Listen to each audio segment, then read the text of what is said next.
Bonsoir, vous suivez le 20h du dimanche. À la une, l'Est de la RDC qui fait parler du pays, la communauté internationale choquée par les attaques de l'armée rwandaise et de ses alliés M23 contre les populations civiles regroupées dans des camps des déplacés. Une réunion spéciale du Conseil de sécurité des Nations Unies sur cette question vient de se tenir. La ministre congolaise des Affaires étrangères y a pris la parole. Et puis le caucus des députés nationaux du Nord Kivu a exprimé à l'issue d'une réunion son immense douleur suite à l'assassinat du gouverneur militaire du Nord Kivu. Ils exhortent les ressortissants de ce coin du pays à rester unis pour défendre la province et le pays.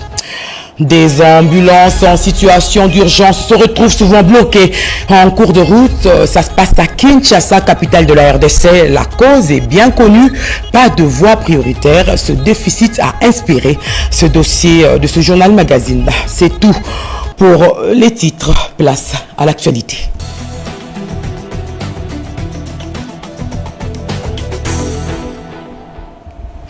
La ville de Goma s'est réveillée comme d'habitude dans le calme ce dimanche. Cependant, l'armée rwandaise a de nouveau visé des civils. Une bombe larguée dans un camp des déplacés de guerre, faisant des victimes parmi les enfants. Les FARDC sont en ligne de front sur place. Elles continuent la contre-offensive pour défendre le territoire national et bouter ainsi dehors l'ennemi. Nous reviendrons sur ces images dans nos prochaines éditions. Réunion spéciale du Conseil de sécurité sur l'Est de la RDC. Thérèse Kaikwamba, ministre congolaise des Affaires étrangères, a déclaré ceci. La République démocratique du Congo attend de ce Conseil d'agir avec diligence pour stopper la guerre. Les nouvelles troupes rwandaises ont franchi les bornes 12 et 13. Une agression barbare à Goma, a-t-elle ajouté. Les troupes de la RDC défendent la population. Les humanitaires sont par contre pris en otage par les rebelles. Cette attaque du Rwanda touche l'Afrique tout entière. L'agression ne vise pas que la RDC, mais également les soldats de la paix. Chers membres du Conseil de sécurité, le monde vous regarde, a dit la ministre avant de poursuivre en ces termes. Ces attaques de l'armée rwandaise créent un nouveau drame humanitaire. Voilà donc un extrait de la ministre que je vous laisse suivre tout de suite après ces images. Donc extrait de l'intervention de la ministre. Monsieur le Président, en cet instant même, alors que je me tiens devant vous, une attaque d'une gravité inouïe se déroule sous les yeux du monde. De nouvelles troupes rwandaises ont franchi les bornes 12 et 13 du poste frontalier séparant Goma de Gisenyi, pénétrant sur notre territoire en plein jour, dans une violation ouverte et délibérée de notre souveraineté nationale. C'est une agression frontale, une déclaration de guerre qui ne se cache plus derrière des artifices diplomatiques. À Goma, les forces armées de la République démocratique du Congo, soutenues par les troupes des Nations Unies et de la SADC, défendent la ville et sa population sur plusieurs fronts, avec la bravoure et la détermination que seule la juste et noble cause de défendre son droit légitime d'exister peut insuffler. Mais ce combat ne se limite pas au champ de bataille. Plus de 3 millions de civils, ainsi que des humanitaires, sont pris en otage par les agresseurs, utilisés comme des boucliers dans une stratégie cynique de terreur et de chaos. Les signes ne trompent pas, le Rwanda se prépare à orchestrer un carnage à ciel ouvert, avec une brutalité qui rappelle les heures les plus sombres de notre histoire. Voilà, situation sécuritaire de l'Est de la RDC, évolution des opérations militaires et mobilisation générale. Il en a également été question au cours du briefing de presse animé par le ministre de la Communication et Médias, Patrick Muyaya Katembwe, avec à ses côtés le ministre du Commerce extérieur, Julien Paluku, et le porte-parole des FARDC, le général-major Sylvain Ekenge. Donc, c'est Jacques Kiwawa qui a commenté cet élément. Cet exercice de redevabilité a eu pour thème « Situation sécuritaire dans l'Est de la République démocratique du Congo, évolution des opérations militaires et mobilisation générale ». Le général-major Sylvain Ekenge Bomoussa Efomi a affirmé que les FARDC ne laisseront pas l'armée rwandaise entrer à Goma. Mais nous sommes en guerre. Même si je dis que la guerre n'a pas commencé, c'est en termes d'intensité. Mais aujourd'hui, puisque même le vice-gouverneur l'a dit, est-ce qu'ils ont déjà combattu en vue? dans les centres urbains, dans une ville comme Goma, le ministre venait de le dire, est-ce qu'ils ont déjà livré bataille au centre-ville? Non. Et c'est pourquoi je dis que la guerre n'a pas encore commencé, elle va commencer maintenant. Mais d'ailleurs, on ne les laissera pas entrer à Goma. Ça, c'est une certitude. Quant à la mort du général, Peter Chirimwami Nkuba, le porte-parole de FARDC, indexe le Rwanda d'être auteur de cet assassinat. Le général Chirimwami a échappé à la mort 24 fois. Et il est mort la 25e fois. Et parmi les 24 fois, je sais, les Rwandais ont cherché à l'éliminer depuis toujours. Il est, comme les deux ministres qui sont ici, comme moi, peut-être aussi comme vous, comme certains journalistes ici, l'ennemi juré des Rwandais. Et ce sont ces Rwandais qui véhiculent ce venin-là dans l'opinion congolaise. Et le premier tweet est venu du numéro 1 des renseignements militaires rwandais. Ça passe ou ça casse. Ce sera la plus grande bataille que la RDC n'a jamais connue. Saké sera le cimetière pour tous les militaires rwandais envoyés en RDC. Ils ne retourneront plus ou jamais au Rwanda car saucissonnés en République démocratique du Congo. L'heure est désormais à la mobilisation générale. Julien Paluku Kaondia, ministre du Commerce extérieur et ancien gouverneur du Nord Kivu, estime que l'ultimatum de 48 heures lancé par les M23 RDF est une manière de se réorganiser, d'où les FARDC doivent les traquer sérieusement. Qu'est-ce qui justifie la bataille de Saké? C'est pour avoir un couloir par lequel ils doivent aller vers Calais. Et les forces armées sont suffisamment informées. C'est pourquoi toutes les tentatives de prendre la cité de Saké, on les laisse d'ailleurs, ce n'est pas des stratégies qu'on va dévoiler ici. Ils y viendront et arriver là-bas, ils disparaissent de là et on les laisse encore venir. Ils y viendront vers Saké, on les extermine là-bas, on les laisse encore venir. Jusqu'à ce que finalement il y aura un cri de cœur au Rwanda pour dire mais où sont partis nos enfants? Laissons cette guerre qui n'a pas encore commencé par Saké et ça sera inscrit dans l'histoire du Rwanda que c'est là où on a signé la capitulation du Rwanda en République démocratique du Congo. Pour sa part, le ministre de la Communication et Médias, Patrick Muyaya Tembwe, a appelé les Congolais à ne pas laisser la place à la machine de manipulation mise en place par les Rwandais. Jamais le Rwanda ne gagnera le Congo. Ils seront dilués. Même s'ils ont toujours des complices ici, ils seront dilués. Il faut bien qu'il s'assure qu'après lui, il n'aura pas sémé les décors de la destruction des relations entre les enfants rwandais et les enfants congolais, qui n'ont besoin que de vivre ensemble. Parce que naturellement, nous sommes voisins. Un frère, même si vous l'aimez ou vous ne l'aimez pas, vous êtes liés avec eux, nous sommes liés. Donc il faut qu'il arrête d'empoisonner les futurs de ses enfants. Parce que cette guerre met des blessures dans chaque Congolais. C'est pour ça que, pris par la peur, il raconte partout qu'il y a les discours de la haine au Congo. Il n'y a pas de discours de haine au Congo. C'est le travail qu'il fait qui va occasionner, qui va créer de la rancune. Et lui, comme président, ne devrait jamais porter une telle responsabilité parce qu'il est passager, comme tout le monde. Le constat est sans équivoque. Le peuple congolais n'est plus dupe. Il n'est plus naïf. Il voit et il comprend. Si le président rwandais voulait la paix, il aurait dû venir à Luanda, véritablement. Il n'est pas venu. Dans son langage, dans ce qui se passe sur le terrain, il montre qu'il veut la guerre. Et Général Alobiawa, il aura. Parce que ces 100 millions de Congolais ne sont pas côté les mains. Bazala Makasi. Uni comme un seul homme et autour de son commandant suprême des FARDC de la PNC, Félix Antoine Tshisekedi Tshilombo. Le peuple congolais va défendre la patrie et sa souveraineté en toutes circonstances.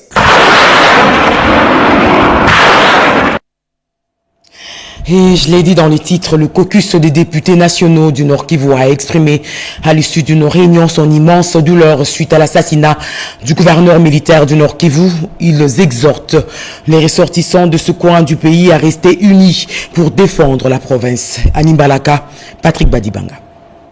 Au lendemain de la mort du général-major Peter Chirumwami, les députés nationaux du Nord Kivu se sont réunis au Palais du Peuple pour partager la douleur qui vient de frapper la communauté du Kivu en particulier et les Congolais en général. Sans plus tarder, le caucus des députés nationaux du Nord Kivu a, dans un communiqué nécrologique, présenté ses condoléances à la famille biologique du défunt, au FARDC, au Wazalendo, ainsi qu'à tous les Kivusiens et au peuple congolais. C'est avec beaucoup d'émotion et de consternation que nous avons appris par la voix du porte-parole des forces armées de la RDC la triste nouvelle de la mort inopinée du gouverneur de notre province, le général-major Chirumwami Kuba Peter, mort survenu le vendredi 24 janvier 2025. L'illustre disparu vient de nous quitter arme à la main pendant qu'il avait jugé d'abandonner son cabinet de travail pour descendre sur les champs de bataille dans le but d'encourager nos forces de défense contre l'agression par les troupes rwandaises avec leurs supplétifs terroristes du M23 qui menacent la ville de Goma, chef-lieu de la province du Nord Kivu. Il venait pourtant de recevoir une délégation de notre caucus un jour avant pour discuter de la situation sécuritaire. Les mots nous manquent pour exprimer notre compassion, si ce n'est que présenter nos condoléances les plus attristées à sa famille biologique, aux volontaires pour la défense de la patrie Wazalendo, à la population du Nord Kivu, plus singulièrement au FARDC et à toute la nation congolaise. La perte du gouverneur de notre province ne doit que raviver la détermination de tous les peuples congolais à rester soudés derrière nos forces de défense et de sécurité pour défendre notre espace vital afin d'arrêter les prétentions hégémoniques du Rwanda. Paix éternelle, général Peter Chirumwami. Fait à Kinshasa le 25 janvier 2025 pour les caucus des députés nationaux du Nord Kivu, l'honorable Safari Ngani Jacques, président du caucus. Et puis la diaspora congolaise de Bruxelles a longuement réfléchi sur cette crise sécuritaire de l'Est du pays. Il s'agit ici de la classe intellectuelle qui parle dans cet élément. Bruxelles, capitale belge, a été choisie pour le premier échange sur les défis sécuritaires dans l'Est de la République démocratique du Congo, les principes de droit international ayant été violés au quotidien, a dit le professeur André Mbata. Et même au sens même du droit international, un État voyou. Un État voyou, c'est un État qui ne respecte aucune norme, aucun principe de droit international.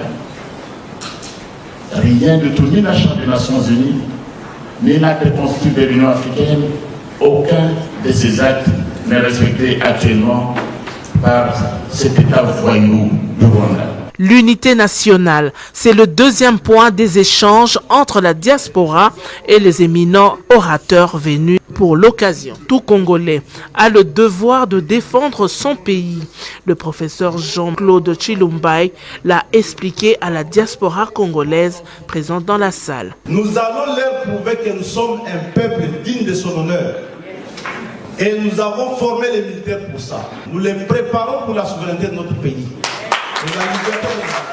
Le dernier à prendre la parole était l'ambassadeur de la République démocratique du Congo Benelux, Christian Dongala. Je saisis cette occasion pour lancer un appel solennel, comme je viens de le dire tout à l'heure, à vous, mes très chers compatriotes, pour une mobilisation tous azimuts autour de cette cause commune qui est la protection de la souveraineté de notre pays. Il est à noter que défendre son pays, où que l'on soit dans le monde, passe par le refus de diffuser des informations décourageantes pour nos forces armées et nos compatriotes.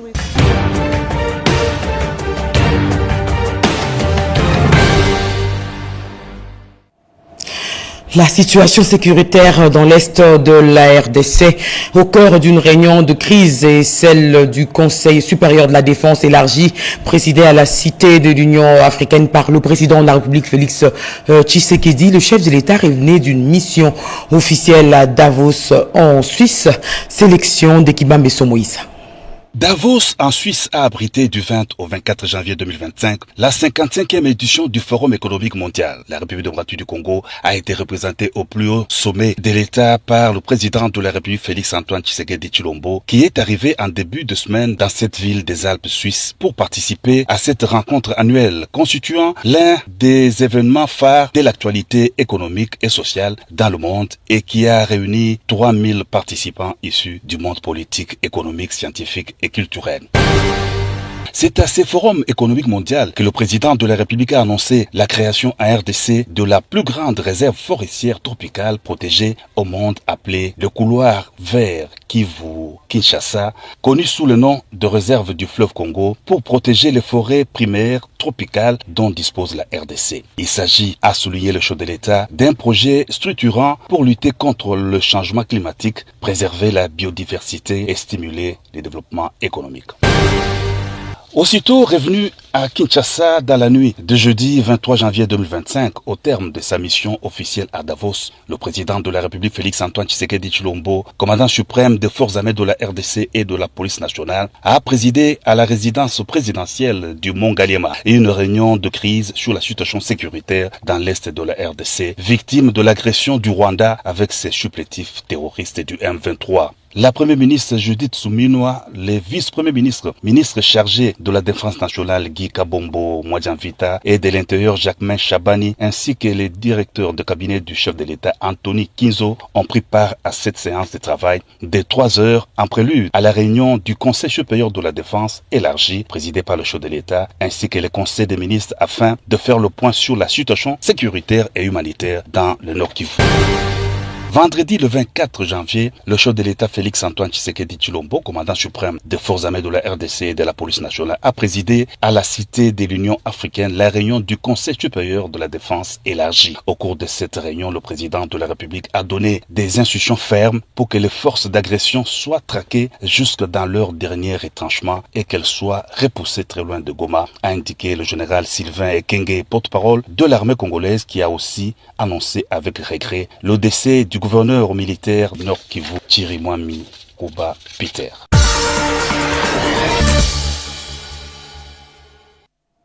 La guerre d'agression de l'Est de la RDC, on y a longuement fait allusion en semaine. Ceci revient également dans la sélection des grands moments d'actualité hebdomadaire. C'est la semaine en 5.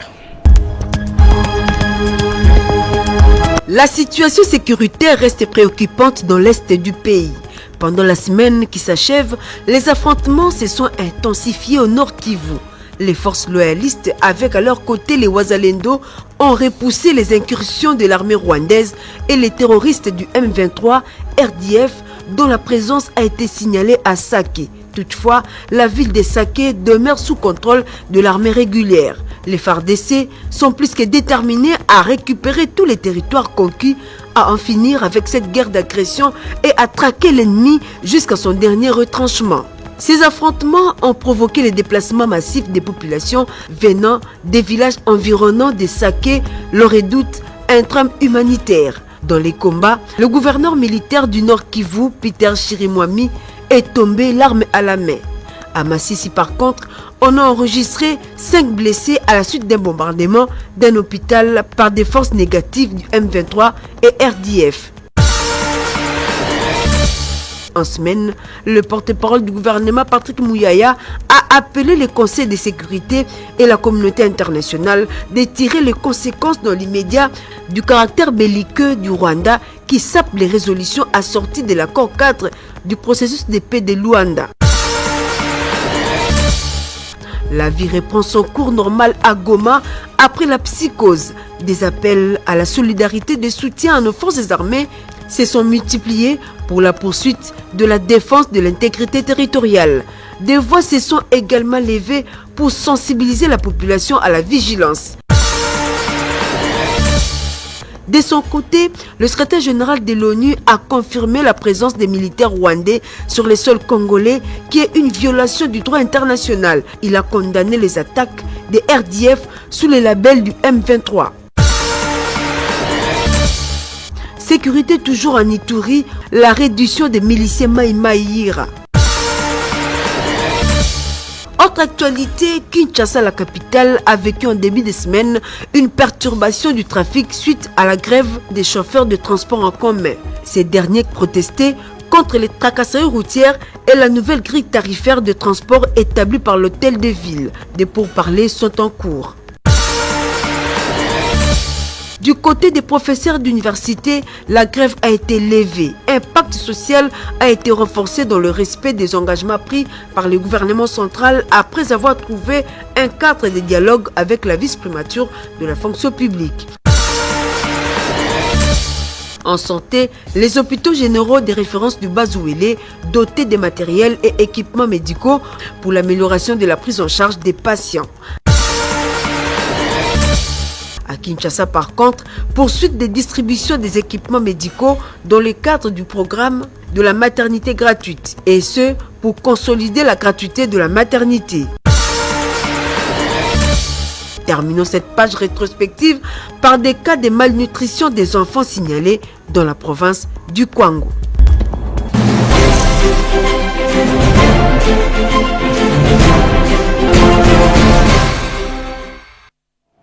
Et ce sont des cas fréquents. Des ambulances en situation d'urgence se retrouvent bloquées en cours de route. Ça se passe à Kinshasa. La cause en est bien connue. Pas de voie prioritaire. Ce déficit a inspiré ce dossier de Rudis Kitutu.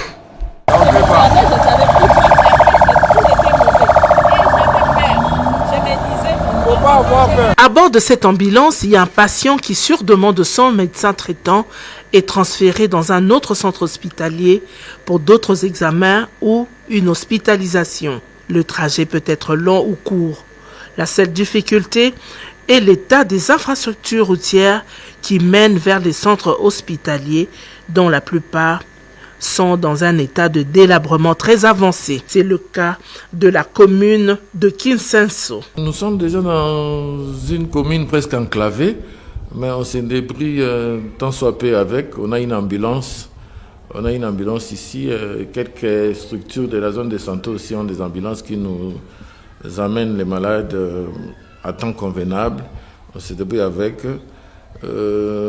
Sinon, quand on nous appelle, s'il y a un malade à la maison, on se dépêche, même avec nos civières, les jeunes gens du quartier aussi, c'est des merdes pour aider les blessés ou les malades à arriver à atteindre l'hôpital. Les transferts des patients ou des victimes des urgences nécessitent des ambulances dites médicalisées. Quand plus un personnel qualifié dans cette ambulance, et surtout la qualité des routes qui permet de relier le plus proche des centres de prise en charge, ça c'est quelque chose d'important. Une ambulance est un véhicule prioritaire au même titre que les véhicules de la police de lutte contre l'incendie, mais malheureusement n'a pas accès facile sur la voie publique. Et parfois, elle fait objet de tracasseries policières. C'est quoi ça? Le policier a gagné ambulance. Il a gagné ambulance au bon temps. Malade est dans la responsabilité. Le chauffeur, allez, il a gagné ambulance. Si la voirie de Kinsenso est délabrée, celle de la commune de Kinshasa est en chantier. En son temps, l'avenue Wangata dans la commune de Kinshasa, voie à sens unique, était une voie prioritaire qui menait directement les citadins en cas d'urgence vers l'hôpital général de référence ex-Mamaemo, aujourd'hui hôpital universitaire de Renaissance. Réhabilité à 50%, l'avenue Wangata nécessite sa réhabilitation totale pour faciliter l'accès et la sécurité des personnes à bord des véhicules des services sanitaires. Avec la nouvelle politique de l'aménagement de la ville, il est impérieux de penser à prévoir les voies prioritaires en cas d'urgence.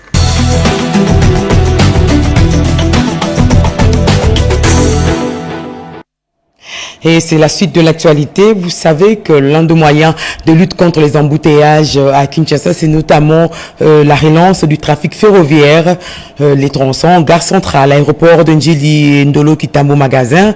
Voilà une idée que des experts ont mûri. C'est un reportage depuis Rombouyou Saïdi.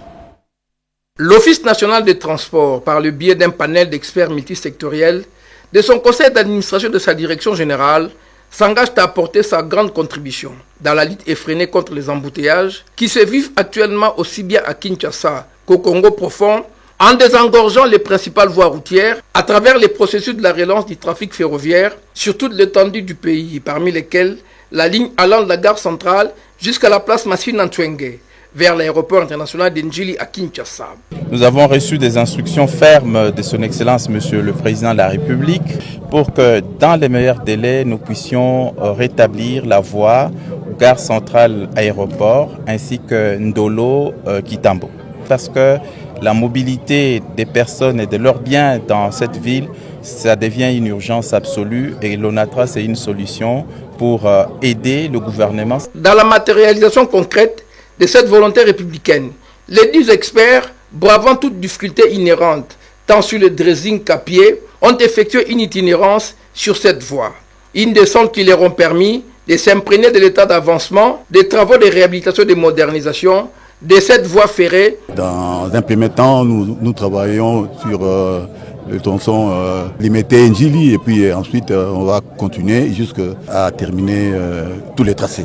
Nous allons demander à la population de Massina de pouvoir accompagner l'ONATRA pour que la reprise de ces travaux puisse aboutir au bon port. Il convient de souligner que cette voie ferroviaire, qui va de la gare centrale jusqu'à l'aéroport de Ndjili, va désengorger certains tronçons routiers de la capitale congolaise et va traverser plusieurs communes de différents districts de Kinshasa, comme la Gombe et Barumbu dans la Lukunga, Limité dans la Funa et Massina dans le district de la Tchangu. Et puis le directeur provincial de la CGT, l'agence congolaise des grands travaux à Kinshasa, vient de conduire une visite du bureau de l'Assemblée provinciale de la capitale sur le projet de Réocad. Ils ont ainsi palpé du doigt l'immensité de ce projet et les contraintes auxquelles il fait face. Reportage Eric Kabamba, Robert Kalimba. Sous la conduite de Junior Poubalenda, directeur provincial de la CGT à Kinshasa, Germaine Tinyama Nzolantima, vice-présidente de l'Assemblée provinciale de Kinshasa, Nkongolo André, son rapporteur, Moukebaï Socrates, son questeur, ont officiellement pris contact avec le projet des rocades de Kinshasa ce dimanche 26 janvier 2025. Parti de l'entrée Lutendele, outre l'évolution des travaux en cours, la visite avait également pour but de démontrer aux députés l'important volume des expropriations à opérer dans la partie urbaine du projet. Les rocades de Kinshasa, c'est 63 km de routes périphériques qui ceintureront la ville. Grâce à la mise en œuvre des axes pénétrantes, elle sera une solution à fluidification du trafic dans l'ensemble de la capitale, a fait savoir le directeur provincial à ses hôtes. Ce projet se comporte très bien jusqu'à ce jour, dans le respect du planning. Mais il se pose un problème aujourd'hui, le problème d'expropriation. C'est ça même le problème qui nous a poussé en fait d'approcher le bureau de l'Assemblée provinciale de Kinshasa, parce qu'on sait que le premier bénéficiaire en fait de ces projets, c'est les Kinois, et les Kinois sont représentés par les députés provinciaux et particulièrement par le bureau de l'Assemblée provinciale. Et il était question que eux, les bénéficiaires, puissent s'approprier en fait de ces projets, parce que nous pensons que la manière dont ils vont transmettre le message sur les questions d'expropriation, le discours sera un peu plus direct à notre niveau des techniques. Au point de vue des travaux, sur la partie périurbaine du projet, qui n'a pas nécessité beaucoup d'expropriation, des gros changements sont constatés. La couche de base est rechargée quasiment à 100%, des bordures sont encastrées peu à peu sur toute la linéaire et des trottoirs sont en cours de construction, pendant que la stabilisation des talus se pratique, des avancées saluées par les bureaux de l'Assemblée provinciale de Kinshasa. On en a entendu parler, mais on devait palper du doigt pour voir comment c'est qui se passe et on est très contents. Actuellement, la commission des expropriations pour utilité publique s'attelle à négocier avec le riverain dont les actifs sont sur les tracés afin d'aboutir à l'expropriation pour trouver l'emprise suffisante pour le passage de cette route salutaire. Des têtes d'érosion qui se multiplient par-ci par-là dans la capitale congolaise. C'est le cas de la commune de Lansele. Les victimes lancent ce cri d'alarme dans un reportage signé Chati Kuene. Ces images parlent d'elles-mêmes, les tests d'érosion qui ravagent les maisons des paisibles citoyens. L'inquiétude s'installe de plus en plus auprès de la population du quartier Manguengue dans la commune de Lantélé. Chaque jour qui passe, elle s'interroge sur son sort. Elle lance ainsi un cri de détresse. Elle a fait appel à nous pour visiter sa maison suspendue sans intervention. Nous sommes déjà en situation d'urgence. L'érosion a déjà détruit quelques maisons, vous avez pu le voir, et d'autres sont menacées. Les pluies de mars, avril, mai sont pour bientôt. Et elles pourront faire encore plus de dégâts que ce que vous avez vu. Nous demandons à la maman qu'elle soit notre porte-parole auprès du président de la République. Nous sommes ses enfants. Sensible à cette situation, l'élu de la Tchangou, l'honorable Marie-Kate Moutinga, est allé réconforter les familles victimes de ces catastrophes naturelles qui maintiennent aujourd'hui une partie de la population à vivre sans abri. Nous reconnaissons les vrais élus du peuple quand ils s'associent au malheur de la population. C'est pourquoi je suis venu aujourd'hui pour partager votre douleur. Nous allons contacter les ministres concernés pour qu'une solution soit trouvée et que la population vive en paix, a déclaré l'honorable Marie-Kate Moutinga. Quelques pistes de solutions proposées par les représentants des notables M. Jean-Pierre Kalala. Le grand travail à faire pour les quartiers comme les nôtres, c'est-à-dire faire des collecteurs d'eau et des grands caniveaux qui conduisent l'eau vers les cours d'eau, parce que nous sommes traversés par des cours d'eau qui tous vont vers le fleuve. Du Chati Kiweme. Notez également que les acteurs clés du secteur de la construction ont longuement réfléchi sur la réglementation en vigueur dans ce domaine. Un atelier organisé par le club des bâtiments, travaux publics et chambres de métiers et artisanat avec à sa tête Jean Bamanissa. Reportage Yolande Voka. L'immeuble s'est effondré. Les effroyables images des immeubles qui s'écroulent comme des châteaux de cartes doivent appartenir au passé. Il faut donc un cadre réglementaire strict pour éviter de drames. C'est dans ce contexte que le club bâtiment travaux publics et la chambre de métiers et artisanat, sous le leadership de l'honorable Jean Bamanissa Saïdi, ont rassemblé chercheurs, architectes, urbanistes, ingénieurs ainsi que les décideurs sur l'examen d'un cadre normatif dans le domaine de construction en République démocratique du Congo. Quelles sont les normes qu'il faut utiliser pour construire? Et c'est la mission que s'est assignée le club des BTP et de la Chambre des métiers et de l'artisanat. Nous allons, après cet atelier, faire des propositions pour permettre au secteur de la construction de disposer des normes qui peuvent garantir la qualité et la conformité des ouvrages. Il faut aussi reconnaître que les maîtres de l'ouvrage, c'est-à-dire que les propriétaires de ces immeubles-là, parfois demandent aux professionnels de poser des actes qu'il ne faut pas et souvent ça aboutit à des résultats qui sont catastrophiques et même dramatiques parfois. Qui peut construire? Quand et comment? Des interrogations qui mettent en exergue la célérité avec laquelle le choix doit s'opérer dans le domaine aussi rentable que celui de construction.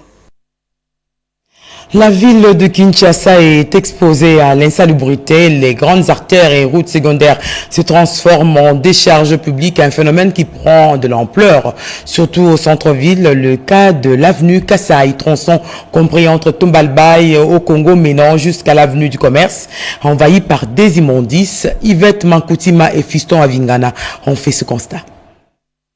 Avec ses près de 15 millions d'habitants, Kinshasa produit des déchets au-delà de la moyenne. D'où il faut une politique claire en matière de gestion des déchets pour éviter les montagnes d'immondices qui jonchent la capitale. L'exemple le plus illustratif, c'est l'avenue Kassai, une voie en plein centre des affaires dans le tronçon compris entre Tombalbaye au Congo menant jusqu'à l'avenue du Commerce.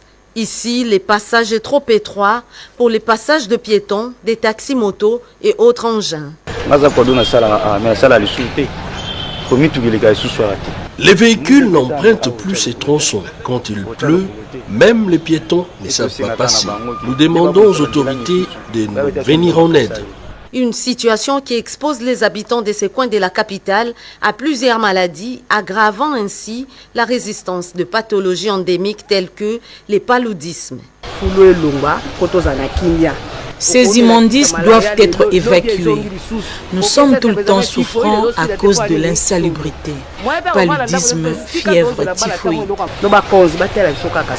L'évacuation de ces immondices est une urgence pour la population.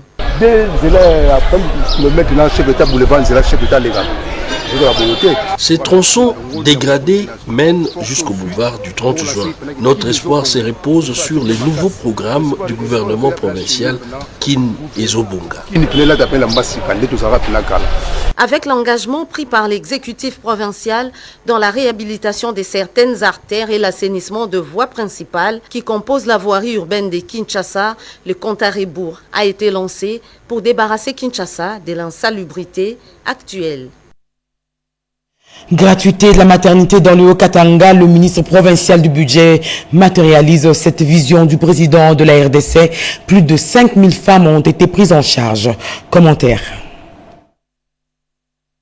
Un bon élève de Félix-Antoine Tshisekedi Tshilombo, dans son programme de la couverture santé universelle, volet gratuité de la maternité, le ministre provincial de budget du Haut-Katanga, Jean-Dédié Moulenda, à travers le centre de santé de l'ONG Salama Cité de Jeunes, a apporté son appui à plus de 5000 femmes qui ont accouché gratuitement et les nouveau-nés totalement pris en charge. 5816 accouchements gratuits.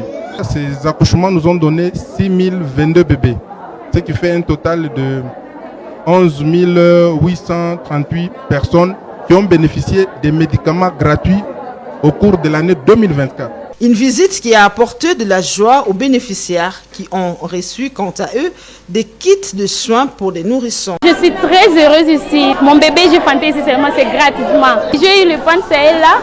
Je remercie Jean-Dédié Moulenda qui était béni. Très engagé et déterminé à servir les autres, l'élu de l'IDPS dans le Haut-Katanga, Jean-Dédié Moulenda, qui avait à ses côtés l'honorable Francine Maoua Kassongo, a encouragé les femmes à participer régulièrement aux consultations pré- et post-natales pour le dépistage et la prise en charge d'éventuelles pathologies, une bonne façon de lutter contre les complications d'avant ou après accouchement.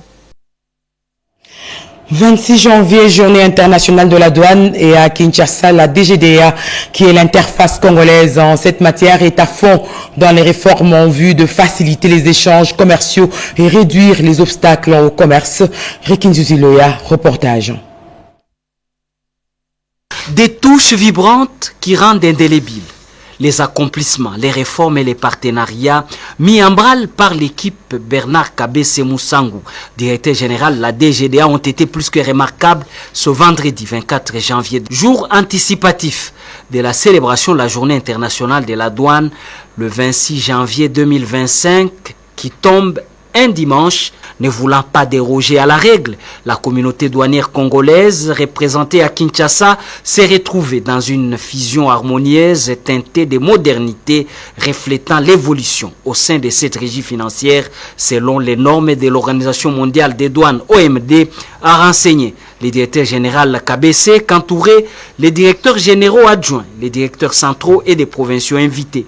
Le thème de cette année est une douane qui concrétise ses engagements en matière d'efficacité, de sécurité et de prospérité. À travers l'événement de ces jours, la DGDA réaffirme sa solidarité avec l'Organisation mondiale des douanes et toute la communauté douanière qui ont toujours œuvré pour la réalisation de l'objectif de facilitation des échanges par l'élaboration des règles de procédure standards et des partages d'outils adaptés. C'était sous le thème « Une douane qui concrétise ses engagements en matière d'efficacité, de sécurité et de prospérité ». Les directeurs des ressources humaines et le président de la délégation syndicale ont tour à tour brossé les avancées au secteur administratif et la prise en charge selon le cahier des charges avec l'employeur. Des certificats de reconnaissance pour l'assiduité au travail ont été également remis aux cadres et agents méritants de la DGDA ainsi que des présents au moment de l'échange des vœux qui ont ponctué cette célébration.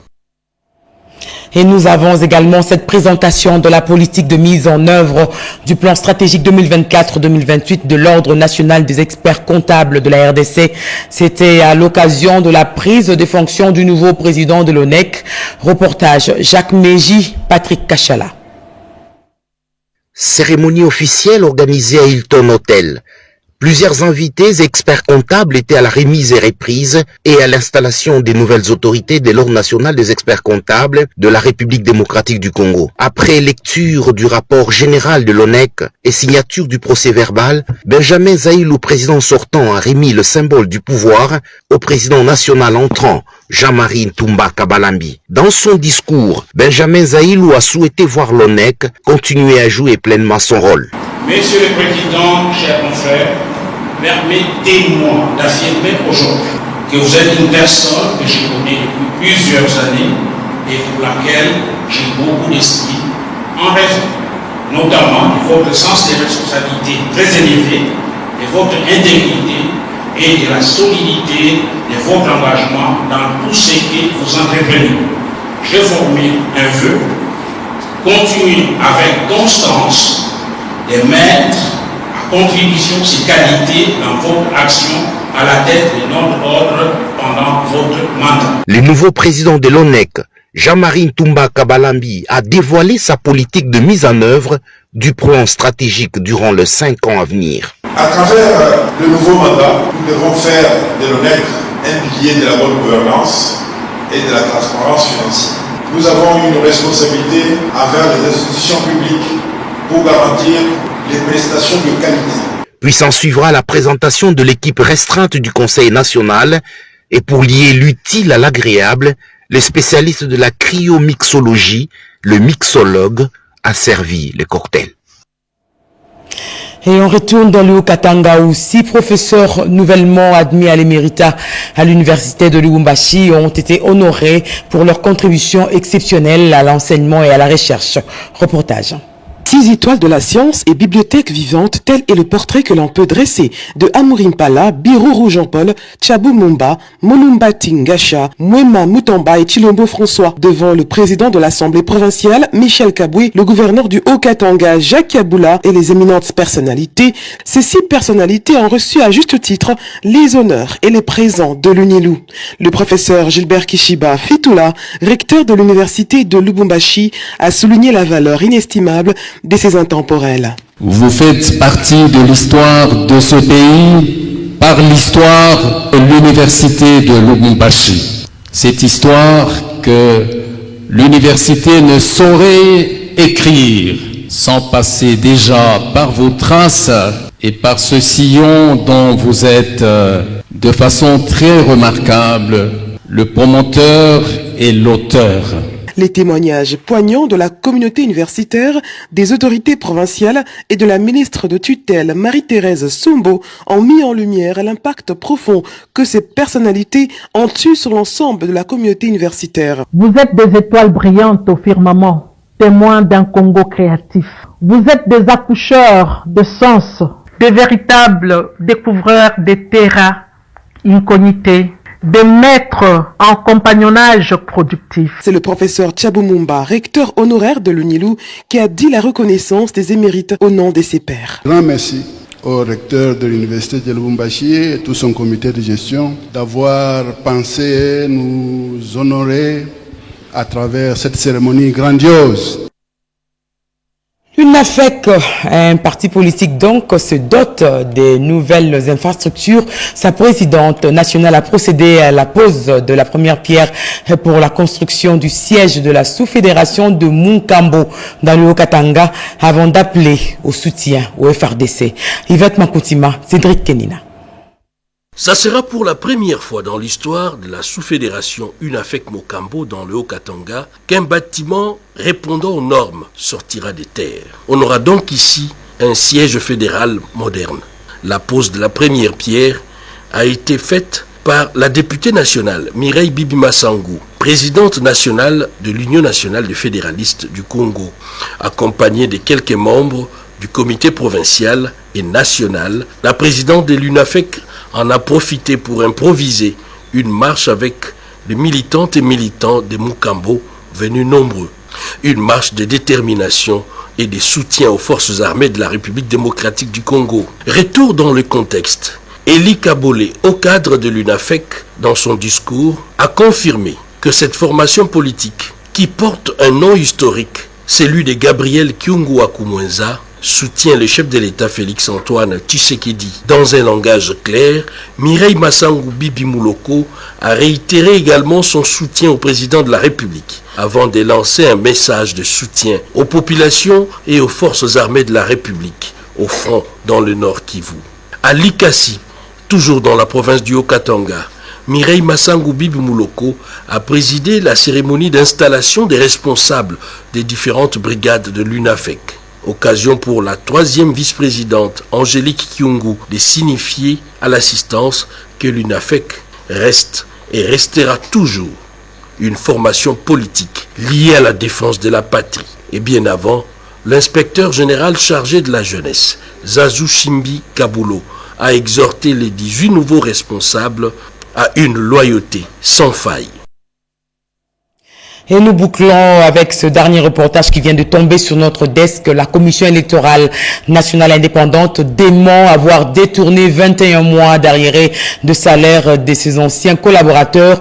Elle s'engage à les accompagner pour rentrer dans leurs droits. C'est l'essentiel du communiqué rendu public par le questeur de la centrale électorale, un élément de Jean-Pierre Ndolo-Demazu.